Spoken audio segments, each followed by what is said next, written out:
시편 23편 4절 말씀 보겠습니다. 찾으셨으면 같이 읽습니다. 시작. 참으로 내가 사망의 그늘진 골짜기를 다닐지라도 해악을 두려워하지 아니하리니 주께서 나와 함께 계시며 주의 막대기와 주의 지팡이가 나를 의로하시나이다. 아멘.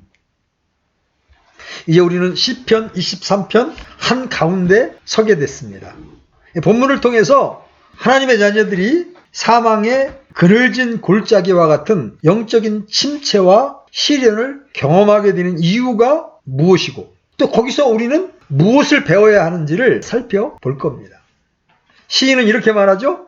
참으로 내가 사망의 그늘진 골짜기를 다닐지라도 해악을 두려워하지 아니하리니 주께서 나와 함께 계시며. 우리가 앞부분에서는 좋은 환경을 보았죠. 푸른 초장, 잔잔한 물과 하나님이 우리 혼을 회복시키는 이런 모습들을 통해서 하나님이 내 인생의 목자가 되심을 확인했습니다. 근데 4절에서는 그런 편안한 환경이 아닌 고통스러운 환경 가운데에서도 하나님이 나의 목자 되심을 이제 고백하고 있습니다. 보세요. 하나님과 동행하는 인생이 항상 잔잔한 물과 푸른 초장 곁을 지나가는 것만은 아니에요. 항상 소생시키는 하나님의 은혜로운 역사와 또렷한 하나님의 인도만이 신자의 인생을 주장하고 있는 것도 아니에요. 어때요? 때때로 우리는 영혼의 고갈을 느끼죠? 갈 길을 잃어버린 것 같이 캄캄한 어둠 가운데에서 하나님의 돌보심이 끊어진 것 같은 공포를 느끼기도 합니다. 그래서 이 시편 기자도 한때 이렇게 말했습니다. 시편 22편 1절로 2절 나의 하나님이여 나의 하나님이여 어찌하여 나를 버리셨나이까 어찌하여 나를 돕는 일로부터 또 나의 울부짖는 말로부터 멀리 떨어져 계시나이까 오 나의 하나님이여 내가 낮에 부르짖으나 주께서 듣지 아니하시나이다. 밤에도 내가 잠잠하지 아니하나이다. 하나님이 안 계신 것 같은 거죠. 또 시편 31편 11절로 12절에서 이렇게 말합니다. 내가 내 모든 원수들 가운데에서 치욕거리가 되었으며 특히 내 이웃들 가운데에서 그리 되었으며 나를 아는 자들에게 두려움이 되었나니 밖에서 나를 본 자들이 나를 피해 도망하였나이다. 사람들이 죽은 자를 잊어 생각 속에 두지 아니함 같이 나를 잊었은즉 내가 깨진 그릇 같나이다. 고통을 호소하죠. 우리가 하나님이 우리의 목자가 된다는 사실을 확인하고 그 관계 앞에 인격적으로 승복하게 되는 것은 반드시 평화로운 환경과 여유가 있는 생활 때문이 아니에요. 시편 기자를 보십시오. 오히려 하나님이 자신의 목자가 되어주신다는 사실을 평범하게 고백하다가 오늘 우리가 살펴보고자 하는 시편 23편의 이 위대한 고백을 사망의 그늘진 골짜기 한복판에서도 가슴 벅찬 언어로 지금 목이 터지게 외치고 있는 겁니다. 저는 확신합니다. 시인은 이때 우리 앞에 있는 시편 23편 4절을 고백하며 눈물을 흘리고 있었을 겁니다. 참으로 내가 사망의 그늘진 골짜기를 다닐지라도 해를 두려워하지 아니하리니 주께서 나와 함께 계시며 주의 막대기와 주의 지팡이가 나를 의로하시나이다. 시인은 자신의 인생의 평온한 시기에 하나님의 목자 되심을 알게 되었을 뿐만 아니라 또한 인생의 폭풍과 같은 시련을 지나고 고난의 골짜기를 지나는 동안에 하나님께서 자신의 인생의 목자인 것으로 인하여 감격하면서 인격적으로 그 앞에 승복하는 놀라운 경험을 하게 되었던 겁니다. 그는 지금 부요한 물질이나 여유 있는 환경 때문에 하나님을 찬송하고 있는 게 아니잖아요. 그는 사망의 그림자가 드리워진 음침한 골짜기를 지나고 있는 자신의 모습을 상상하고 있습니다. 시인은 이전에 실제로 그런 골짜기를 지나왔습니다. 그리고 어쩌면 이 고백을 하고 있는 그 시간에도 그 골짜기를 지나고 있었으며 앞으로도 그러한 계곡을 지날지 모를 일입니다. 그럼에도 불구하고 그러한 위기가 현재이든 과거이든 미래이든 그는 동일하게 외칠 수가 있었던 겁니다. 난 두렵지 않다. 죽음의 그림자도 나를 겁먹게 하여 하나님께로부터 멀어지게 할 수 없다. 사망의 위협도 나로 하여금 평온한 풀밭과 잔잔한 물가를 지날 때와 다른 태도로 신앙생활을 하게 할 수 없다. 왜냐하면 하나님께서 나와 함께 하시기 때문이다. 이것이 바로 믿음이잖아요. 그렇죠? 믿음은 우리로 하여금 환경을 능가하는 하나님의 사랑을 느끼게 하고 고난을 능가하는 하나님의 위로를 자신의 것으로 삼게 만들어주는 거예요. 어제 갑자기 아침에 일어나서 소변을 봤더니 피곤하면 좀 노랗게 나오잖아요. 근데 그게 아니라 핏물이 나오는 거예요. 70평생 처음 경험하는 일이었어요. 난 그냥 지나가려고 그랬는데 우리 자매가 안 된다고 막 강제로 끌고 와서 이제 어제 비행기과 가서 검사를 했어요. 신장에는 여러 가지 물혹들이 많고 전립선도 약간 더 있는 것 같고 여러 가지 증상을 이야기해요. 검사를 다 마치고 다음 주에 다시 보자고 해서 나오면서 그런 생각이 드는 거예요. 어떡하지? 그런 생각이 드는 게 아니라 원래 젊어서 병약했던 거로 50을 넘기기 어렵다고 했는데 지금까지 산 것만도 하나님의 은혜다. 내일 내가 만약 이 땅을 떠나게 된다면 아직 복음을 전하지 못한 사람들 때문에 조금 아쉬움이 남지만 내가 이 사망의 몸을 벗어나는 건데 그리고 내가 주님 앞에 서는 것인데 이런 마음이 있으니까 마음에 전혀 불안감이라든가 어떤 그런 게 없는 거예요. 그 이유가 뭘까요? 주님이 나의 목자시다. 주님이 가장 선하신 대로 내게 행할 것이다. 이런 믿음이 있게 되면 그런 일들 앞에서 우리가 당황하지 않을 수가 있는 것이다. 믿음이 우리로 하여금 환경을 극복하고 결국은 하나님을 경배하도록 만들어주는 거예요. 만약에 우리의 믿음이 사망을 이기는 것이 아니면 우리의 신앙생활은 도대체 무엇입니까?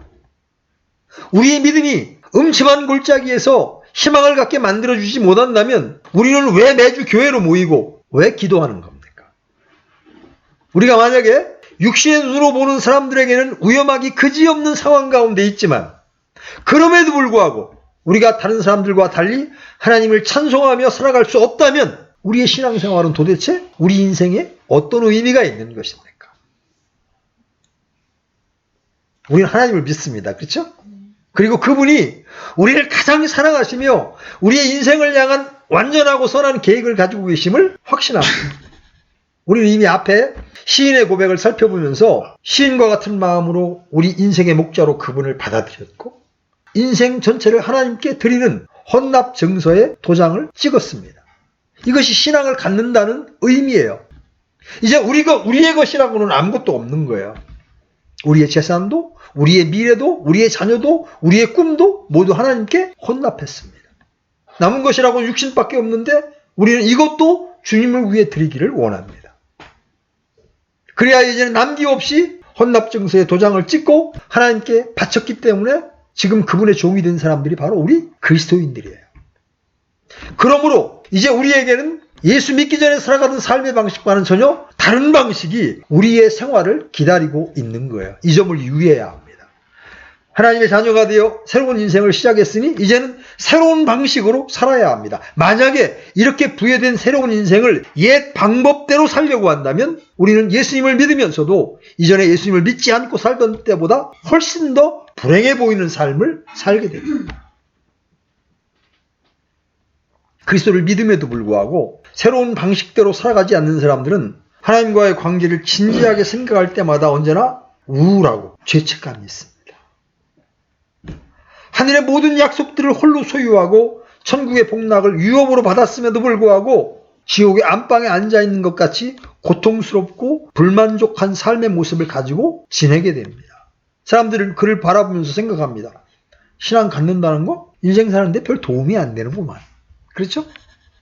우리가 그런 모습으로 살고 있다면 세상 사람들이 그렇게 생각하지 않겠느냐는 거죠.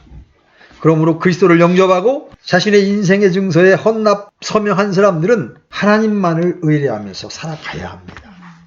그래야 거기에 참된 안식과 평안이 있게 되는 거죠. 그럼 이제 질문. 시인이 사망의 그림자가 드리워진 이 골짜기에서도 해악을 두려워하지 아니하고 폭풍의 언덕을 지나면서도 평안할 수 있었던 것은 무엇 때문입니까? 무엇이 위기 가운데 있는 시인으로 하여금 위기를 비웃으며 노래하게 만들었고, 시련의 폭풍이 그 인생을 덮치려고 덤비는데도 불구하고 그 폭풍과 같은 고난을 조소하고 확신에 찬 음성으로 해받을 것을 두려워하지 않는다고 애치게 했습니까? 무엇이 그로 하여금 오직 하나님의 지팡이와 막대기 안에서 위로를 얻게 했습니까? 그것은 오직 믿음이었습니다. 하나님이 자기와 함께 하신다는 믿음, 하나님과의 인격적인 만남 속에서 자신을 완전히 하나님 앞에 의탁하고 새로운 삶을 살아가는 사람들에게는 이러한 담대함이 있는 겁니다. 이미 자기의 인생이 아니고 하나님 앞에 드려진 인생이며 삶의 목적 자체가 하나님을 위한 것으로 거듭났는데 무엇이 두렵겠습니까? 하나님이 자신과 함께 하신다는 신앙의 확신이 있는데 무슨 이유 때문에 불안하고 초조해야 한다는 말입니까? 이 모든 것은 잘못된 사랑 때문이에요. 하나님보다 자신을 더 사랑하고 하나님께서 우리를 구원하실 때 주셨던 목표보다 자신이 추구하는 목표에 더 집착하는 우리의 열망이 바로 우리 자신을 불안하게 만드는 겁니다. 그러나 이 모든 것을 하나님께 바치고 삶을 그분의 손안에 온전히 의탁한 사람은 자유함이 있는 겁니다. 너희를 자유케 하려고 자유를 주었으니. 이것이 바로 인격적으로 전능하신 하나님께 승복하는 믿음입니다. 오늘 본문에 그늘진 골짜기라는 표현이 나오죠. 이 장면은 우리로 하여금 팔레스타인에서 흔히 볼 수 있는 광경들을 상상하도록 만들어줍니다. 목동이 양떼를 이끌고 푸른 풀밭에서 풀을 먹게 하고 잔잔한 물가에서 마음껏 물을 마시게 했습니다. 그런데 어느 날 이제 그 목초지에는 먹을 풀이 없어서 높은 산 꼭대기에 올라서 사방을 살펴보면서 미리 정해놓은 목초지로 양떼를 데리고 가지 않으면 안 되는 상황이 이제 발생합니다.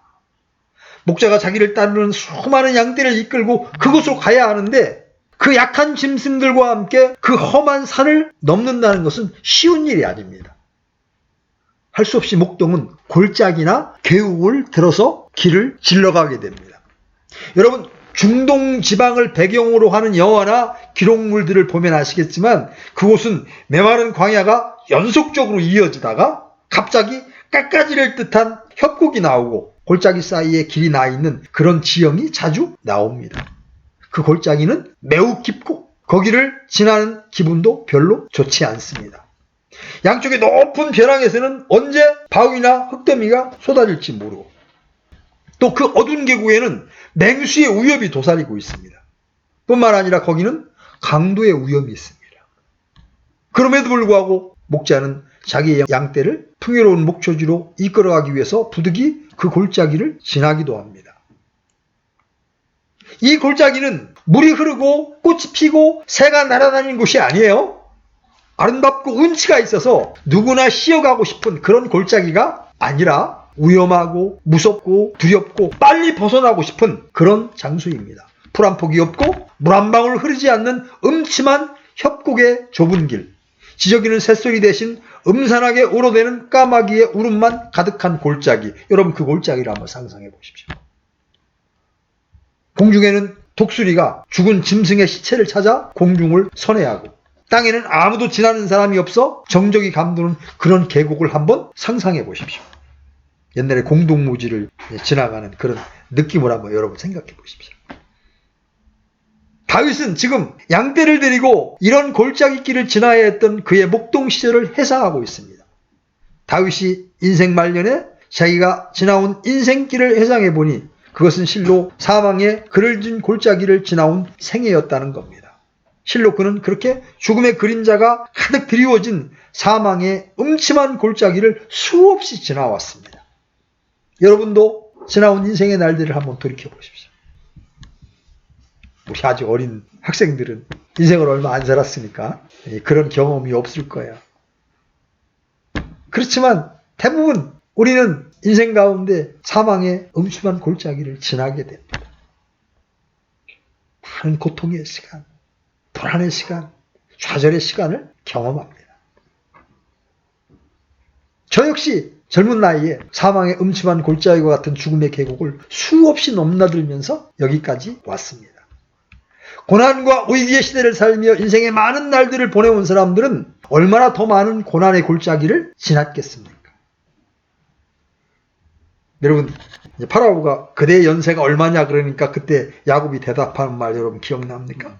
내 순례의 길의 횟수의 날이 130년이다. 내 삶의 횟수의 날이 얼마 안 되고 험악하였으며 내 조상들의 순례하는 때에 그들이 누리던 삶의 횟수의 날에 미치지 못하나이다. 자기의 인생이 험악했다고 말을 하고 있는 거예요. 다윗도 자기의 삶을 되돌아보니 험한 인생의 골짜기를 굽이굽이 돌아서 지나왔다는 사실을 알 수 있었습니다. 하나님을 목자로 모시고 살아가는 사람들에게도 이처럼 사망의 그늘진 골짜기를 지나야 하는 시련의 때도 있다는 겁니다. 하나님을 목자로 모시고 살아가는데도 왜 사망의 음침한 골짜기를 지나가야 합니까? 하나님을 목자로 모신 사람들이면 그분의 인도를 따라서 언제나 푸른 풀밭에 언제나 잔잔한 물가에서 안식하며 평안하게 살 수 있어야 하지 않습니까? 그러나 오늘 다윗은 참으로 내가 사망의 그늘진 골짜기를 다닐지라도 라고 말하고 있습니다. 이것은 하나님을 목자로 모시고 살아가는 우리의 신앙생활도 결코 평탄한 것만은 아니라는 사실을 말해주고 있는 겁니다. 우리가 예수님 믿고 구원을 얻은 것은 형통한 길로 걸어갈 것이라는 사실에 대한 보증이 아닙니다. 좁은 문으로 들어가고 나면 협착한 길이 나오는 겁니다. 예수님을 믿는다는 것은 가나안 땅으로 이미 들어갔다는 것이 아니라 가나안 입성의 티켓을 받은 거예요. 그 표를 손에 들고 첫 발을 내딛은 곳이 어디입니까? 이스라엘 백성이 파라오에서 해방되어 하나님의 약속을 붙들고 이집트를 떠나자 그들 앞에 펼쳐진 곳이 어디였습니까? 그곳은 젖과 꿀이 흐르는 가나안 땅이 아니라 전쟁과 기근과 사망과 고난과 결핍이 기다리고 있는 광야였습니다. 그들은 물론 그곳에서 살아계신 하나님의 동행하심을 경험하면서 행진했습니다. 그러나 가나안 입성과 관련해서 생각해 본다면 그들의 출애굽은 단지 그 영광스러운 땅으로 들어갈 수 있는 입장권을 받은 것에 불과했습니다. 더욱이 그들이 이집트를 탈출하자마자 홍해 바다 앞에 마주하게 됐죠. 건너가자니 파도치는 살아온 바다였고 뒤를 돌아보니 이집트의 병거 600대가 자신들을 죽이기 위해서 달려오고 있습니다. 그때 이스라엘 백성들이 보였던 반응을 기억하실 겁니다. 그들이 이스라엘 백성이 모세한테 뭐라고 얘기합니까?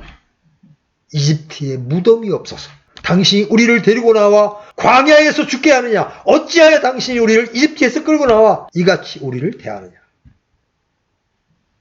그뿐입니까? 홍해의 절망적인 고비를 넘기고 났더니 사흘이 지나기도 전에 극심한 갈증에 시달려야 했고 갈증을 면케해줄 샘물은 쓴물을 내고 있네. 우리 마라의 쓴물 기억하시죠? 그러니까 또 백성이 모세에게 어떻게 불평합니까? 우리가 뭘 마시냐? 오히려 이스라엘 백성들이 이집트에 남아있었더라면 이런 극적인 고난과 위기는 만나지 않았을지도 모르죠. 그렇죠?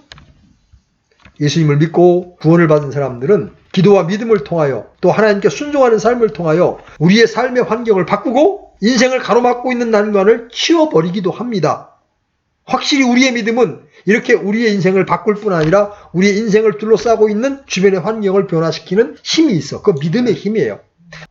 그러나 믿음이 우리의 삶을 단지 복과 평안으로만 인도하는 것이 아니라는 거예요. 오히려 믿음은 장차 나타날 영광스러운 유업들을 소망하며 그 소망 때문에 가치 있는 고난도 견디고 의미 있는 시련을 이기며 하나님이 주신 목표를 찾아 살아가는 겁니다. 우리는 그 속에서 죽음의 그림자가 드리워져 있는 골짜기를 지나기도 하고 거기에서 또한 극적으로 도우시는 하나님의 은혜를 경험하기도 합니다. 그 속에서 우리는 하나님이 우리의 목자가 되어주신다는 사실을 더욱더 분명하게 경험하게 되는 거죠. 이것이 바로 하나님이 당신을 목자로 모신 자녀들을 때때로 사망의 그늘진 골짜기로 인도하시는 이유입니다. 하나님은 인격적인 승부 가운데 당신을 목자로 모시고 살아가는 사람들을 때때로 사망의 그늘진 골짜기로 이끄십니다. 그리고 거기를 지나가게 하십니다. 왜 그래요? 그런 환경 속에서 하나님과 자신들의 관계를 확인하게 만들어주시는 거예요. 하나님과의 관계를 소중하게 알게 하시고 하나님의 성품을 배우게 하십니다. 그렇습니다. 우리가 평안할 때 하나님이 우리를 얼마나 사랑하신지를 바르게 느끼지 못할 때가 많습니다. 온전히 믿지 못할 때가 많습니다. 오히려 시련의 때에 우리가 절박하게 하나님을 필요로 하는 존재이고 하나님 우리에게 가장 선한 목자라는 사실을 발견하게 됩니다. 이집트를 떠난 이스라엘 백성들을 생각해 보십시오. 그들은 믿음으로 이 위대한 모험의 길에 들어서는 순간 숱한 시련과 난관에 부딪히며 고난과 역경의 길을 걸어야 했습니다. 그러나 이 사망의 그늘진 골짜기를 지나는 것 같은 위기 때마다 하나님은 이스라엘 백성들에게 당신 자신이 이스라엘의 목자라는 사실을 확증해 주셨죠. 이스라엘 백성들과 하나님이 어떤 관계에 있는지를 분명하게 보여주셨습니다. 그들이 불기둥과 구름기둥을 어디서 보았습니까? 어두운 밤하늘에 하늘로 빛이 솟은 불기둥이 열과 빛으로 그들을 따스하게 하고 갈 길을 밝혀주며 구름기둥이 뜨거운 열사의 지역에서 그늘을 만들어주고 거친 파도가 일렁이는 홍해를 하나님의 입김으로 가르시는 그 위대한 역사를 어디에서 체험했습니까? 요르단의 물이 마르고 이방의 여러 왕들의 마음을 물같이 녹이는 하나님의 역사는 어디서 나타났습니까? 그 모든 일은 바로 이스라엘 백성들의 위기 가운데 나타났습니다. 이집트를 떠난 이스라엘 백성들을 광야에서 철저하게 훈련시킴으로써 이방 문화와 우상으로 가득 찬 가나안에서 하나님의 백성으로서의 독특한 삶을 살아가게 하시고 싶었던 거죠. 사망의 그늘진 골짜기나 광야와 같은 애로운 장소야말로 양들로 하여금 자신들의 생존과 삶을 위하여 목자의 인도가 얼마나 절박한지를 체험할 수 있게 하는 장소가 되는 겁니다. 그곳에서 양들은 목자를 의지하며 살 수밖에 없는 자신의 운명과 처지에 대해서 자각하게 되고 그분과의 관계를 더욱 확인하게 됩니다. 이와 마찬가지로 하나님의 백성들은 죽음의 그림자가 드리워진 것 같은 인생의 어두운 골짜기에서 하나님과 자신이 어떤 관계에 있으며 자신의 인생에 있어서 하나님이 누구이신지를 확인하게 되는 겁니다. 죽음의 위협 이외에 아무런 소망도 보이지 않는 그늘진 골짜기에서 양들이 무엇을 생각하는지 상상해 보셨습니까? 하나님의 말씀을 더 생생하게 이해하기 위하여 상상의 나래를 한번 펴보십시오. 그리고 본문처럼 그림을 떠올려 보십시오. 더 깊은 묵상 가운데 그 본문으로 하여금 향기가 나게 하시고 성경 구절구절 사이에서 들려오는 소리를 들을 수 있게 해보십시오. 양들이 무리를 지어 사망의 그늘진 골짜기를 지나갑니다. 깎아지는 절벽이 마주선 협곡을 지납니다. 고요한 정적과 두려움이 계곡 사이에 흐르고 있습니다. 아무런 소리도 들리지 않습니다. 지저귀며 노래하는 새소리나 제잘되며 흘러가는 개울물 소리도 들리지 않고 이따금 흙먼지를 일으키며 지나가는 바람소리밖에는 들리는 것이 없는 가운데 금시라도 맹수가 튀어나올 것 같은 무서운 골짜기를 지나고 있습니다. 이때 양들이 걸어가는 발자국을 따라 맹수들에게 찢긴 이름 모를 짐승들의 시체와 나뒹구는 뼈다귀들이 발견됩니다. 그래서 어두컴컴한 그림자가 비워진 골짜기는 더욱더 죽음을 생각나게 합니다. 이와 같은 때에 양들은 목자를 찾게 됩니다. 그러나 지독한 근시안을 가진 양들로서는 먼 발치에 서거나 혹은 지팡이와 막대기 또는 물매를 들고 양들을 안전하게 그 골짜기를 지나도록 언덕 위에서 그들을 특별한 주의력으로 살펴보고 있는 목자를 주목하기란 쉽지가 않습니다. 안 보이는 거예요. 우리는 사망의 그늘진 골짜기와 같은 어두운 처지에서 자주 놓치기 쉬운 것이 있어요. 그것은 바로 하나님이 나와 함께 하신다는 평범한 진리입니다. 비록 하나님의 자녀가 되었다 할지라도 이같이 우리는 사망의 그늘진 골짜기를 지나지 않을 수 없어요. 하나님을 목자로 모시고 살아가는 하나님의 자녀에게도 바로 이렇게 피할 수 없이 사망의 골짜기를 지나는 경험이 있습니다. 그러나 우리가 하나님을 목자로 모시고 살아가면서도 이러한 골짜기에 접어드는 것은 우리가 받은 은혜가 부족하기 때문만도 아니고 또 우리의 죄악 때문만도 아닙니다. 어떤 때에는 우리의 범죄와 상관없이 이러한 골짜기에 접어들기도 합니다. 다윗을 보십시오. 그는 다른 모든 사람보다도 뛰어나게 하나님을 많이 경험한 사람이었고 놀라운 은혜를 받은 사람이었죠. 물론 그는 두 번의 중요한 범죄, 우리아의 아내를 범한 일, 하나님이 금하신 인구조사를 시행한 잘못 때문에 하나님께 징계를 받기도 했습니다. 특별히 밧세바와의 사건은 다윗으로 하여금 일찍이 경험해 본 적이 없는 깊은 영적 어둠으로 들어가지 않을 수 없도록 만들었습니다. 그리고 거기서 다윗은 철저하게 끊어진 하나님과 관계를 경험하고 뼈까지 썩어 들어가는 심령의 고통을 경험했습니다. 그러나 그는 이러한 범죄 이전에도 사망의 그늘 진 골짜기를 지나야 했던 사람이에요. 시편 22편에서 바로 앞편에서 다윗은 이렇게 말합니다. 11절로 16절 나를 멀리하지 마옵소서. 고난이 가까이 있으나 도울 자가 없나이다. 많은 황소들이 나를 에워싸며 바산의 힘센 황소들이 나를 둘러싸고 그들이 약탈하며 울부짖는 사자같이 나를 향해 입을 벌렸나이다. 나는 물같이 쏟아졌고 내 모든 뼈는 어그러졌으며 내 심장은 밀초같이 되어 내장 한가운데에서 녹았나이다. 내 힘은 질그릇 조각같이 마르고 내 혀는 내 턱에 붙었나이다. 주께서 또 나를 사망의 티끌 속에 두셨나니 개들이 나를 에워싸며 사악한 자들의 무리가 나를 둘러싸고 내 손과 발을 찔렀나이다. 물론 이것은 주님이 나중에 오셔서 고난받을 것에 대한 예언적 성격을 가지고 있지만 다윗이 실제 삶 가운데 경험했던 내용이기도 한 겁니다. 이와 같이 하나님은 어떤 이유에서든지 우리를 때때로 사망의 그늘 진 골짜기에 두심으로 그 속에서 우리로 하여금 하나님과의 관계를 확인하게 하십니다. 양들이 동무들을 따라 목동의 인도를 받으며 걸어가기를 싫어함으로써만 사망의 그늘진 골짜기로 접어드는 것이 아니라 때로는 더 풍요로운 목초지로 가기 위하여 양들을 이 골짜기의 길로 인도하는 겁니다. 예수님을 믿는 것도 이와 같습니다. 우리가 예수님을 믿는다는 것은 그 즉시 세상적인 우리의 팔자를 고치는 것이 아닙니다. 물론 우리들이 예수님을 믿고 하나님과의 바른 관계를 맺을 때 하나님께서는 우리의 환경과 처지를 단숨에 바꾸실 수 있습니다.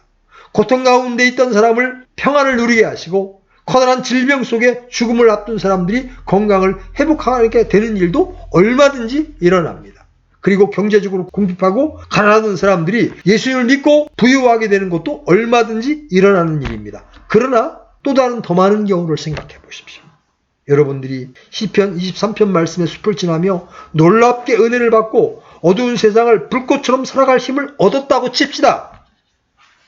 그렇게 커다란 내면의 변화를 경험한 후에 집으로 돌아가면 그곳에 어떤 일이 일어납니까?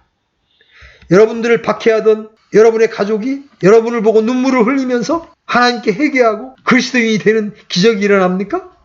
오늘 출근길에 여러분의 마음을 상하게 한 여러분의 아내나 남편이 자신의 허물로 인하여 애통하면서 내가 잘못했다고 고백합니까? 아니면 여러분을 한없이 겸비하게 만드는 속 썩이는 자녀들이 괘씸해서 새 사람이 되어 있을까요? 빚으로 고통받는 여러분을 위하여 지난 주일 우연히 사둔 복권이 1등에 당첨되는 역사가 준비되어 있을까요? 대부분의 경우 그렇게 되질 않습니다. 여러분이 은혜를 받고 변화되었어도 여러분으로 사망의 골짜기를 지나게 하던 상황은 여전히 변화되지 않은 채 여러분의 새로운 손길을 기다리고 있습니다. 여러분이 예수를 믿고 영적으로 변화되어도 주위에서 여러분의 인생에 늘 고통과 상처를 주던 사람들이 여전히 변화되지 않은 채 살아있다는 겁니다. 여러분들이 은혜를 많이 받았어도 그것 때문에 곧 여러분이 부딪히는 사람들이 좋은 사람들로 변화되는 것이 아니라는 거죠. 오히려 예수님을 믿고 은혜를 받았음에도 불구하고 이전에 지고 있던 인생의 무거운 짐을 그대로 져야 하는 경우가 훨씬 더 많습니다. 하나님 믿고 은혜를 받는다고 해서 내가 변한 것처럼 주위의 환경과 사람도 그렇게 간단하게 변화되는 것이 아닙니다. 그러면 여러분은 이제 즉시 질문할 거예요. 특히 믿음이 연약한 사람일수록 질문할 겁니다. 그럴 바에야 무엇 때문에 예수를 믿어야 하는 겁니까? 그러나 우리는 이렇게 말할 수 있습니다. 이전에 경험했던 사망의 골짜기는 오직 두려움과 고통 이외에는 아무것도 줄 수 없는 시련의 시기였고 그 속에서 가슴에 수많은 상처를 쓸어안는 것밖에 얻은 것이 없지만 예수 그리스도를 믿고 그분을 의지하며 지나는 사망의 그늘진 골짜기는 그 속에서 우리가 누구이고 우리가 믿는 주님이 누구시며 그분과의 관계가 우리에게 있어 얼마나 중요한지를 체험하는 장이 된다는 겁니다. 혹시 여러분에게는 사망의 그늘진 골짜기를 지난 것 같은 고통스러운 날들이 없으십니까? 별빛조차 보이지 않는 어두운 밤하늘 아래 있는 것 같은 절망 가운데에서 죽음을 생각하는 때는 없으십니까? 저는 있었습니다. 이제껏 누리던 하나님의 인도하심이 끊어지고 인생의 망망한 바다 위를 조각배로 칠흑 같은 어둠 속에 지나야 하는 때는 없으십니까? 믿을 수 있었던 모든 보호가 사라지고 의지할 수 있었던 모든 사람들조차 우리 곁을 떠나고 애로움 속에 홀로 우리의 갈 길을 더듬어야 하는 그늘진 골짜기를 지나야 하는 때가 없을 리가 없습니다. 자기 욕심에 미혹되어 길 잃은 양으로 사망의 골짜기에 들어서기도 하고 하나님의 특별한 계획에 의하여 연단을 위한 광야길로 들어설 수도 있습니다. 그러나 만약 우리에게 사망의 그늘진 골짜기와 같은 어려움의 때가 없다면 우리는 너무도 쉽게 목자이신 하나님 없이도 살아갈 수 있는 것처럼 행동하게 된다는 거죠. 우리는 부패한 세상의 풍조를 따라 하나님을 의뢰하지 않고 혼자서 씩씩하게 살아감으로 범사에 하나님을 의지하지 않는 교만함으로 하나님을 마음 아프게 해드린 일을 언제나 계속하게 될 것입니다. 그러므로 우리는 이 시를 쓰고 있는 다윗이 이런 원숙한 신앙의 세계와 높은 수준의 진리인식과 상처로부터 완전히 회복된 자유로운 마음으로 부르는 노래의 그 모든 근원이 사망의 그늘진 골짜기를 지나면서 붙들게 된 하나님과의 관계에 있다고 말하지 않을 수가 없는 겁니다. 양들이 사망의 골짜기를 지날 때 피할 수 없는 것은 두 가지입니다. 해악을 받는 것과 악으로부터의 공격입니다. 그곳은 단지 상상 속에 있는 위협적인 장소가 아닙니다. 시인이 해상하는 사망의 그늘진 골짜기는 해받을 가능성과 위협이 가득한 곳입니다. 다윗은 목동이었기 때문에 양떼를 치면서 이런 걸 경험한 겁니다. 우리의 신앙생활은 어떤 상상 속에 이어지는 것이 아닙니다. 인생이 진지한 것처럼 우리의 신앙도 매우 진지하다고 말하지 않을 수 없습니다.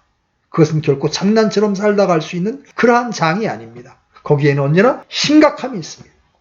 인생 그 자체 안에는 하나님께서 우리에게 주신 믿음의 분깃을 따라 주님을 기쁘시게 하며 가치 있는 인생을 살 것인지 아니면 농담처럼 장난처럼 아무 의미 없이 인생을 허비하고 나아가서는 우리를 이 땅에 보내신 하나님을 적극적으로 대적하며 살 것인지를 결단하지 않으면 안 되는 진지함이 있는 겁니다. 하나님의 자녀들이 바로 사망의 그늘진 골짜기와 같은 역경의 때를 지날 때 이 같은 상황을 맞게 됩니다.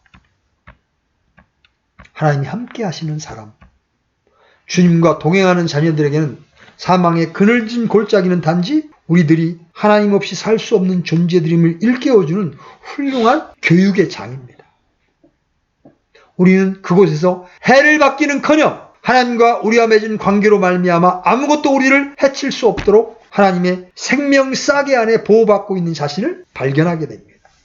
사망의 그늘진 골짜기를 지나며 찬송하고 황량한 벌판을 지나면서도 노래할 수 있는 이유가 바로 여기에 있는 겁니다.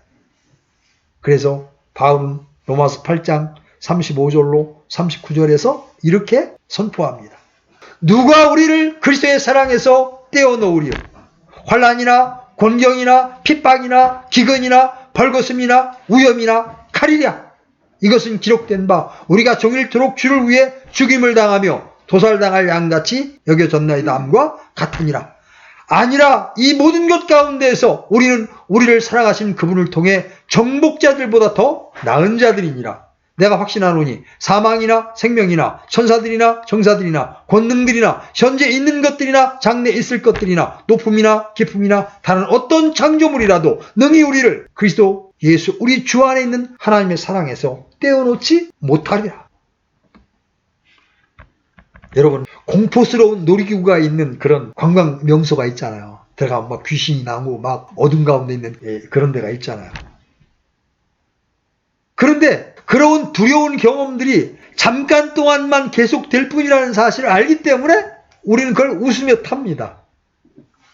하나님의 자녀들을 향해서 도전해오는 대적들이 비록 그 모양이 성난 파도와 같고 그 순간이 영원히 이어질 것 같이 두려울지라도 그것은 놀이기구를 타는 것과 같이 잠시뿐이에요. 왜냐하면 목자의 손에 의하여 인도되는 사망의 그늘진 골짜기는 언제나 그곳에 들어가게 하는 목자의 목적이 있기 때문입니다. 하나님은 우리로 하여금 목적과 의도를 가지고 그 골짜기를 지나게 하십니다. 하나님께서 그곳에서 당신과 우리의 관계를 확인하게 하시고 혹은 돌이키게 하시고 혹은 감격하게 하셔서 우리로 주님 없이 살 수 없는 존재들임을 확인하게 해 주시는 거예요. 우리가 인내할 수 있는 분량을 아시고 피할 길을 내십니다. 우리로 하여금 그 골짜기를 벗어나게 하십니다. 그 모두 잠깐 동안 일어나는 일이라는 거죠. 믿음을 가진 사람들은 이 사실을 언제나 기억합니다. 그래서 시인도 말합니다. 시편 30편 5절 그분의 분노는 잠시뿐이요 그분의 호의 안에 생명이 있나니 밤새 울음이 있을지라도 아침에는 기쁨이 임하리로다.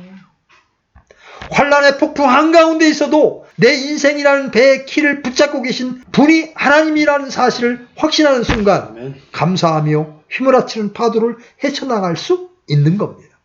빛이 없는 어둠 속에서 우리의 갈 바를 알지 못하여도 우리의 손목이 주님의 손에 붙잡혀 있다는 사실을 확신하는 순간 우리는 어두움 속에서 우리의 한숨으로 노래가 되게 할 수 있고 우리의 걱정으로 기도가 되게 할 수 있는 겁니다. 이런 사망의 그늘진 골짜기를 지날 때 우리가 놓치기 쉬운 것이 있습니다. 그것에 대하여 오늘 본문에도 시인은 이렇게 말합니다. 주께서 나와 함께 계시다. 그렇습니다. 사망의 그늘진 골짜기에서 우리의 원수마귀는 우리를 공격하기보다 우리와 하나님 사이에 있는 관계를 공격하려고 합니다. 사탄은 하나님을 설득하거나 공격하여 우리를 향한 관계를 포기하게 할 수 없음을 알기 때문에 하나님을 붙들고 살아가는 우리의 믿음을 파괴하기 위하여 온갖 계략을 다 사용하는 겁니다. 무엇보다도 사탄의 목표는 사망의 그늘진 골짜기에서 우리가 하나님의 보호 없이 홀로 위험에 노출되어 있다고 생각하게 만드는 겁니다.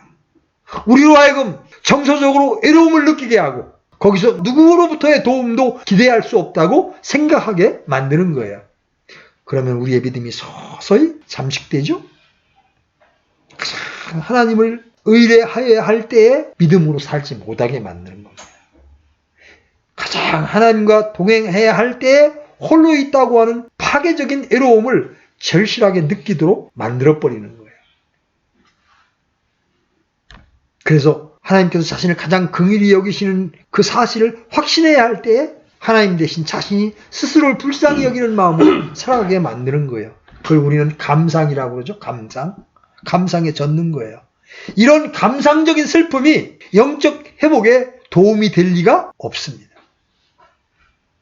우리는 생각보다 약한 존재들입니다. 평안할 때에 사자처럼 강하던 사람들도 시석되는 환란과 시련의 물결 한복판에 홀로 버려진 것 같은 외로움 속에서 질그릇처럼 연약해지는 우리의 모습을 발견합니다. 여러분, 욥이 얼마나 멋있는 고백을 했습니까? 그러나 계속되는 질병과 친구들의 비방에 그도 자기가 차라리 태어나지 않았으면 좋겠다고 자신을 연민합니다. 그게 인간입니다. 그래서 그런 상황에 놓이게 될 때 형식적인 신앙을 할 때 과시되던 종교적인 만용이나 자만심들이 결코 그 위험의 순간에 우리를 붙들어주지 못한다는 사실을 발견하게 됩니다. 오직 하나님과의 관계를 붙들고 의지하며 지나가는 사람들만이 강하게 될 수가 있습니다. 이 세상에 슬픔이 없는 이들 한 사람도 없습니다. 그렇지만 사망의 그늘진 골짜기에서 노래를 그칠 수 없었던 사람들이 있었습니다. 시련의 폭풍 한가운데에서 하나님의 은혜를 찬송하지 않을 수 없었던 사람들이 있었습니다. 절망의 감옥 속에서 착고를 차고도 전능하신 하나님을 찬미하지 않을 수 없었던 사람들이 있었습니다. 무엇이 그들을 그런 사람들로 만들었을까요? 무엇 때문에 그들은 눈물로 음식을 삼아야 하는 때에 찬양을 올리고 고독과 슬픔의 잔을 마셔야 하는 때에 하나님의 은혜로 인하여 가슴 벅찬 감격을 자신의 것으로 누릴 수 있었습니까? 그것은 바로 그들이 그늘진 골짜기에서 사망의 위험을 직시하는 대신 위험한 곳에서 더욱더 그들과 함께 하시는 하나님의 임재를 느꼈기 때문에 그렇습니다. 사망의 위험보다 더 큰 하나님의 사랑이 그들에게 위로가 되었기 때문입니다. 그리고 우리는 이렇게 살아가는 인생을 믿음으로 사는 삶이라고 말합니다. 우리가 하나님의 은혜를 입어서 사망의 그늘진 골짜기를 다닐지라도 두려워하지 아니하고 하나님의 막대기와 지팡이로 위로함을 받는 그런 자들이 되기를 원합니다. 그것은 주님이 나와 함께 하신다는 분명한 확신이 있을 때 가능한 것입니다. 그것이 우리가 추구해야 될 믿음인 줄로 믿습니다. 아멘.